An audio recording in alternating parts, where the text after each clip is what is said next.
Alright guys, sa video na to guys, ay gagawa tayo ng lumpia at saka chicken bula-bula, no? So ito, ginrate ko na guys, ayan, kalabasa and carrots yan guys. Ito naman, giniling na manok. Manok tayo guys kasi pag baboy, medyo makontra. At harina, kailangan natin ng harina guys eh. At giniling na sibuyas, okay? Gagamitan natin yan guys ng powder na bawang. Okay, tara.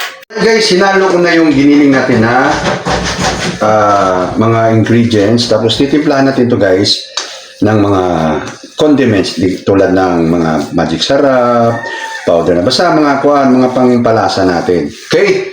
Guys, ito ihalo natin dito kasi itong harina ang magbabain. Ika nga, magkakaroon na, isa ang maglalagay ng dikit ba sa karne. Kasi kung hindi mo lalagyan ng harina guys, pag pinirito mo yan, maghihiwalay-hiwalay yan. Hindi magiging bula-bula yan. Baka magiging kuwan lang yan, giniling.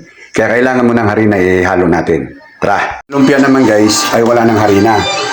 Wala na siyang harina guys, diretso na balot siya. Kasi nga, babalutin naman siya ng lumpia proper. Kaya, kuwan, dagdagan mo pa yan, maliit yan. Kaya wala ng harina. Kasi yung bula-bula, kailangan ng harina. Kasi nga, para dumikit siya, para maging bula.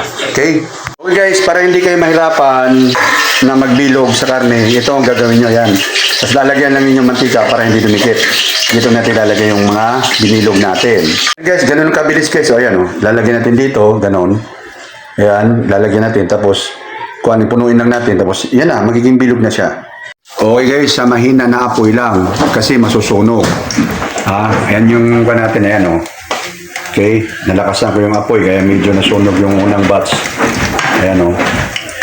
Yan yung bula-bula natin. Lalagyan pa natin ng sauce mamaya yan. Guys, yan yung ihahalo natin sa sauce ng ating bula-bula. Ito yung last batch ng bula-bula guys. So gagawa na ako, gagayat na ako para mamaya dire-diretso na.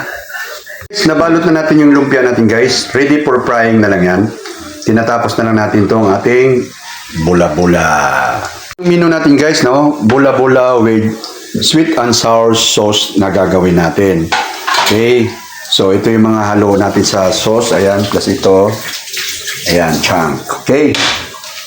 Alright guys, hinanda ko na yung pang sauce ko. Ayan. Yan ang sweet and sour sauce tayo. Guys, pinirito ko na yung lumpia. Tapos, nagisa na rin ako ng para sa ating sauce. Ayan. Okay, nilagay ko na yung sabaw niyan dito para maging sweet. Nilagyan natin ng konting, ayan, cubes. Titingnan natin yung lasa mamaya. Pamintaan natin guys. Guys, nilagyan ko na ng kuan yan guys, yung celery.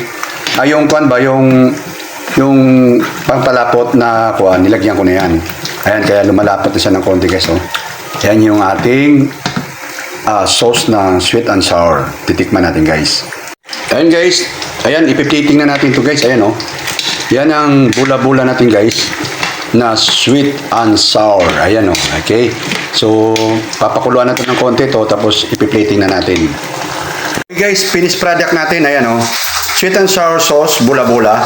Ayan, yan ang plating natin.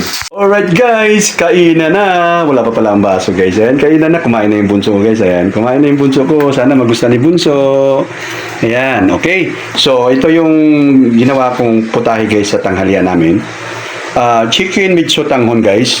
Soup. Tapos, sweet and sour na bola-bola.